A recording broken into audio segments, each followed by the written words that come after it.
it.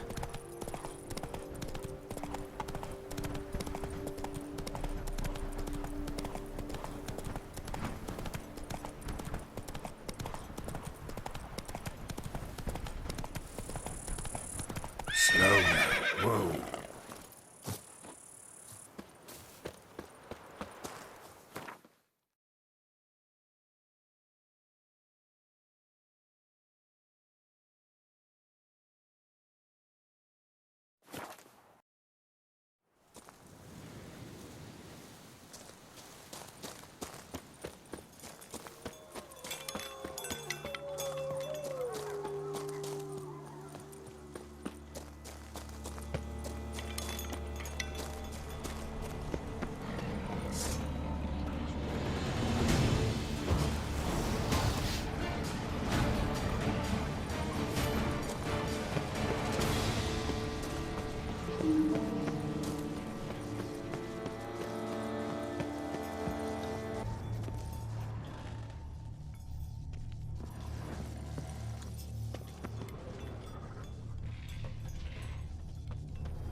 White's obsessed, a real collector, thoroughbred.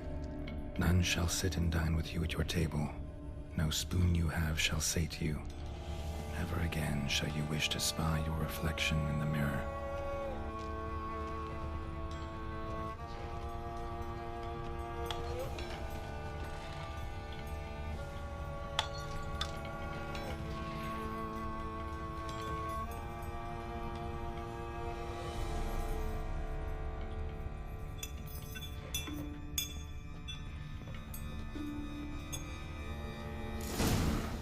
Actually does seem like a White's lair.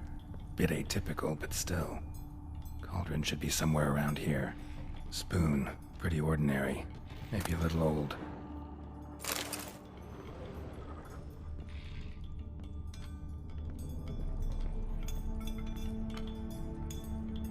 Cauldron I was looking for. White's not particularly tidy. Table's set. White who lives here is getting ready for some sort of feast. White that lives here, definitely afflicted by a curse, and it's been trying desperately to lift it. Cauldron's empty, unfortunately. Regis needs some brew. Afraid he won't get that. No choice but to hide and wait for the saliva glands and their bearer.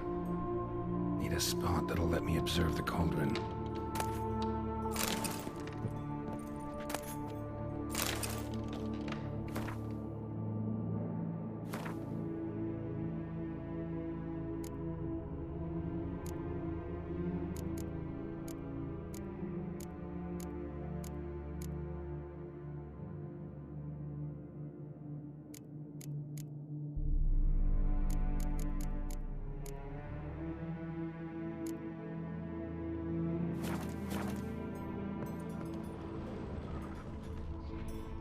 Cauldron's empty, unfortunately. Regis needs some brew. Afraid he won't get that. No choice but to hide and wait for the saliva glands and their bearer. Need a spot that'll let me observe the cauldron. Another spoon. Yep, just as normal as the last one.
Not gonna hurt you.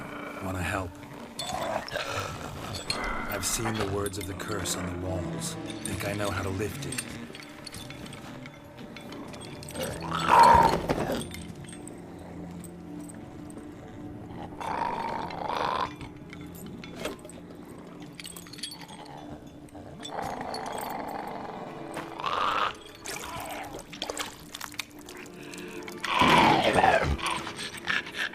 Tried to bring folk here, convince them to sit at the table with you, right? Well, I'm gonna be your guest now. Your willing guest.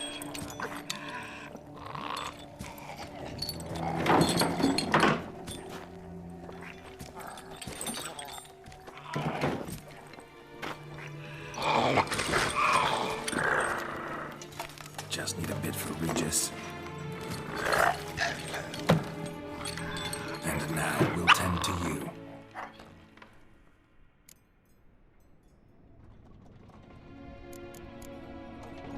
Need to get this right. Words of the curse were, none shall sit and dine with you at your table. No spoon you have shall sate you. Never again shall you wish to spy your reflection in the mirror.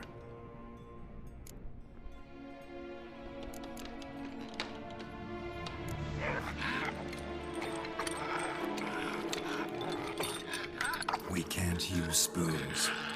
No, that won't work. You've been looking for a spoon that would feed you, but there's no such spoon. We need to eat without spoons.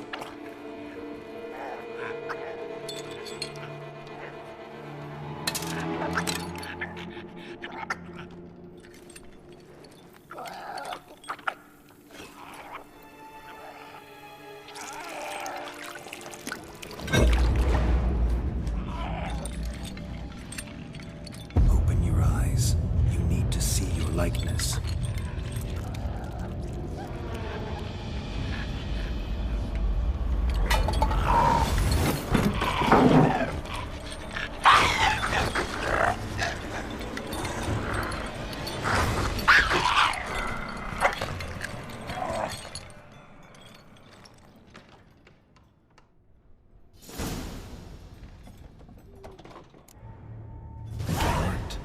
Just not quite like I expected. Need to see what happened to the white. Won't be hard to find given its stench.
not gonna hurt you.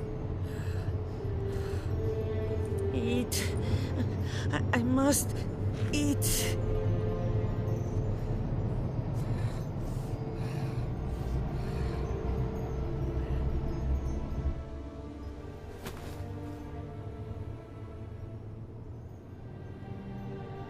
I'll take you someplace safe.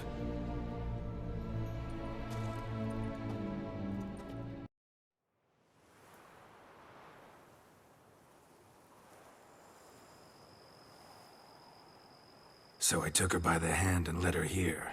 Seemed the only sensible place for her. You did the right thing, sir. She should recover quickly here. I'm deeply pleased, finally, to make your acquaintance, sir, though I do regret the specific circumstances. In all the commotion, I fear I neglected to introduce myself.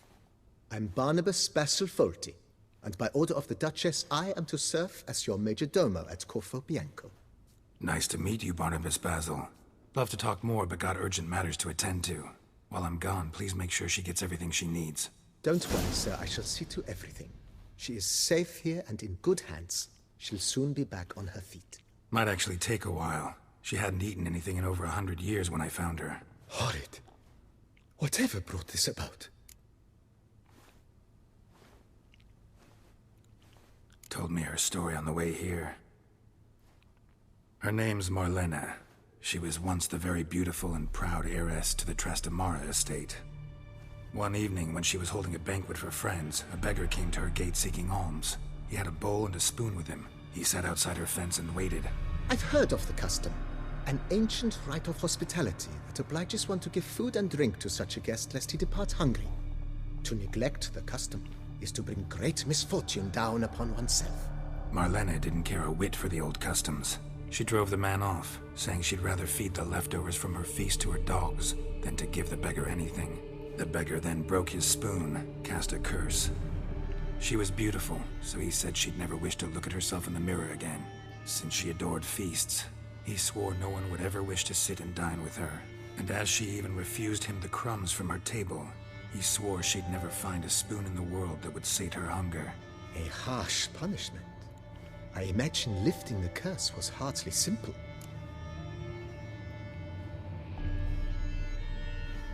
Curses are tricky. They play on irony. Always gotta figure out what the catch is. Marlena had spent decades looking for a way to lift it. Transformed into a wight, she stole spoons and lured folk into her home, trying each time to get them to dine with her. Didn't work. So what did?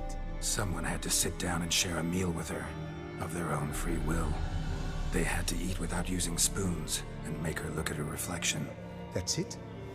That was all it required? Simplest solutions are sometimes the last that come to mind. Besides, when you're a wight, it's pretty damn hard to find willing human company for a feast.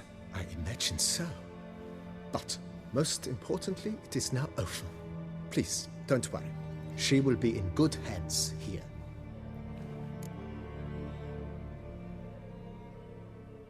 Vineyard comes across as a place with a rich history. Know who owned it before me? Baron Rossel, who went bankrupt, forcing him to sell the estate to the Duchess. The Baron, in turn, had purchased it from Monsieur Bolius of the Headsman, a truly colorful man of Ketweni origin. He was actually a headsman? No, not him, but his great-great-great-great-grandfather. Indeed.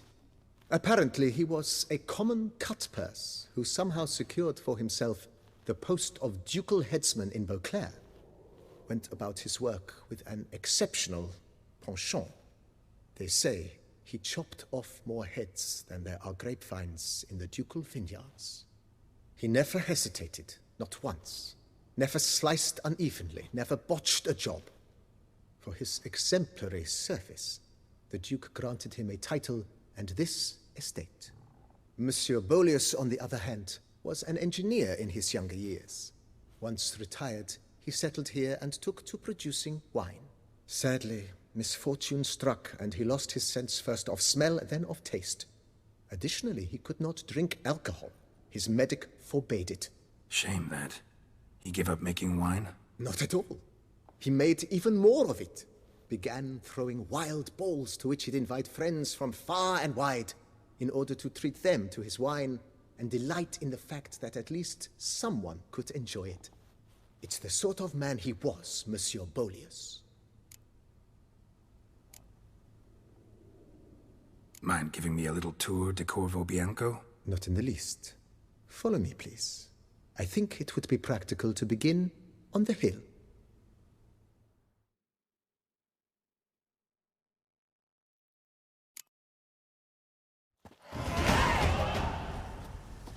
Behold, sir, your estate in all its splendor. Pretty vast. Indeed. And now, sir, allow me to show you a handful of interesting details. Follow me, please. Been a major domo all your life? Yes, I come from a long line of major domos. My father was a major domo, as was my grandfather before him, as was my great aunt. In fact, she was the one to start the tradition. Great aunt? A hard woman. It is said that already as a child, she knew where she was going and went there. When she arrived in Beauclair, she signed on as a chambermaid at one of the vineyards, then slowly worked her way up to major domo. She dragged the rest of the family up the same path.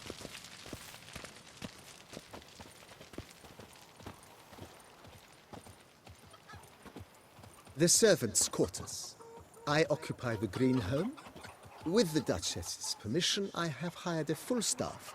Their salaries to be paid from the ducal treasury. Nice of her. Not the most sightly part of the estate, I admit. But I think it worthwhile for you as master of the domain to know where the help stays.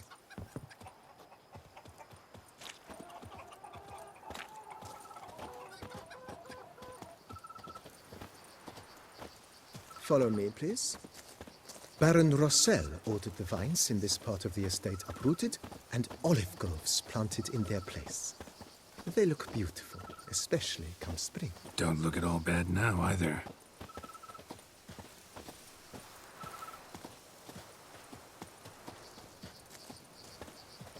Down below lies your vineyard, where we grow a strain of Carfanere, one of the world's oldest. Aged in oak barrels, it provides for an exquisite wine with distinct blackberry, wild cherry, plum, and cinnamon notes. Marvelous. Have to try it one of these days.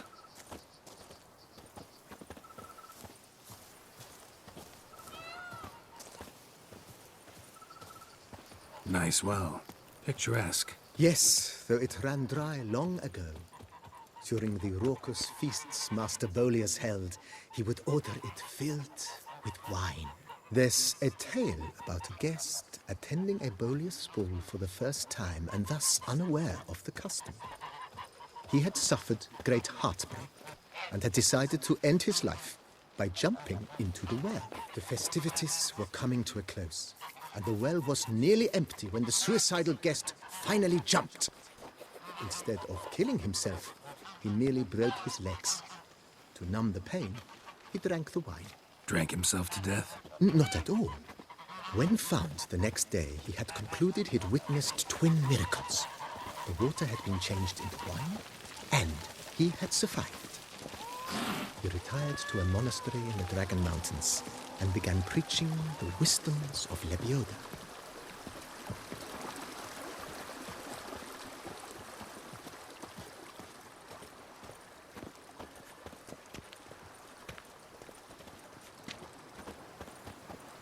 Monsieur Bolius' wife Nina kept a garden here.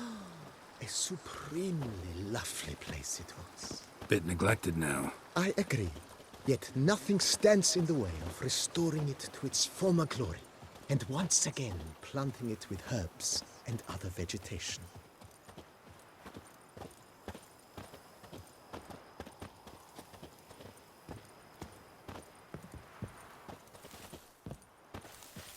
Madame Nina planted diminutive, delicate flowers and herbs here.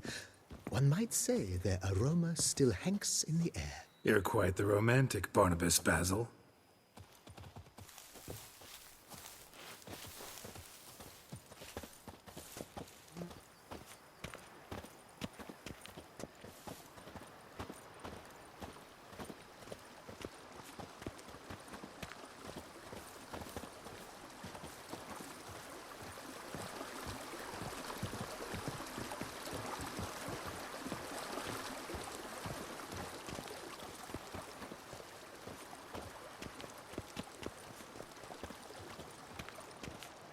This served as an additional wine cellar in years of plentiful harvests.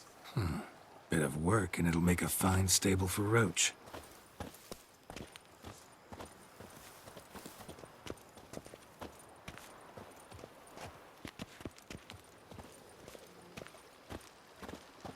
The cellars, voila. During Monsieur Bolis's time, wine was kept here, but Baron Rossel used it to store olive oil as well. I took the liberty of cleaning up the mess, which... I made while fighting the Bruxa. Thanks, Barnabas Basil. Appreciate it.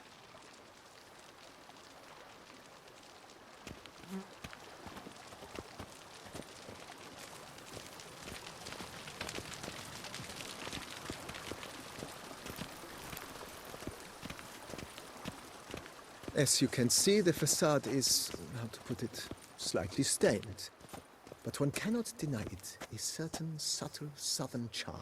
True, though it could use a bit of subtle paint.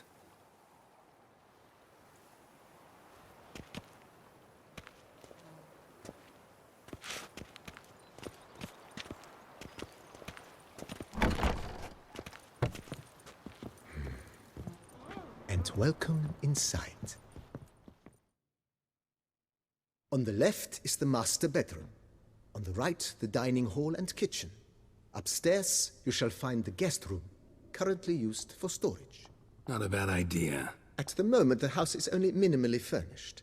Yet I believe we will, together, devise some innovative arrangements.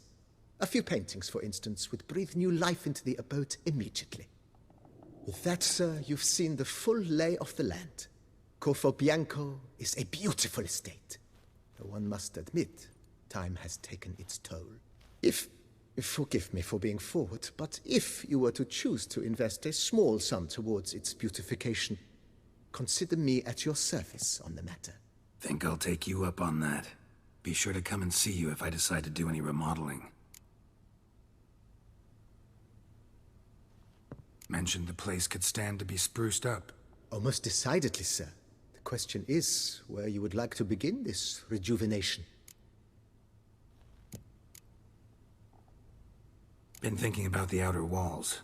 Maybe a fresh coat of paint or some patching. If I might dare to make a suggestion, why not start with a general renovation? I once oversaw such work at Admiral Rompelli's summer residence. The effects were simply breathtaking. Not only did the residence positively sparkle afterwards, but we also made room to display the Admiral's armor and weapons, of which he was a passionate collector. It's in your hands then. Make the place shine. I shall get to work immediately. Within a day's passing, I shall have sent for the crew which rebuffed the Admiral's residence. They are the finest specialists around. Highly skilled at what they do, it shall not take them too long, I wager. 2 days after they begin, your eyes will behold your residence in its refurbished, rejuvenated, beautified state. Is there anything else you require, sir? Got these spacious grounds. But maybe it's time to make them more... useful. Oh, yes. We certainly should. The way I see things, given your trade, sir, you would be wise to put in a grindstone and an armorer's table. A good way to start things off, don't you think?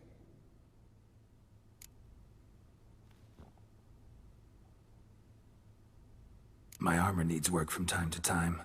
You know, oil this, reinforce that. Could use a decent work table where I could do all that. Admiral Rompelli once hired a specialist who made the finest armorer's tables this side of the Yeruga. I will contact him at once. Good. Order me up a table like that. Immediately, sir. I expect it will take at most 1 day to arrive. Will you be needing anything else, sir? In my trade, my blades get dull pretty quick. Could use a grindstone, professional grade. Of course. No one would consider that an unnecessary extravagance, I would wager. Then send out for one, please. A high-quality stone to be set up in the yard. Of course. I shall send a runner to town at once. I believe you shall be grinding to your heart's content by tomorrow. Will you be needing anything else, sir?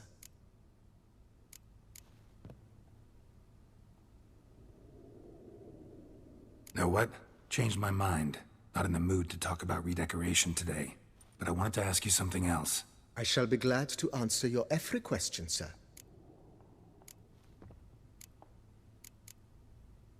Thanks. Gotta get back to my business now. See you soon.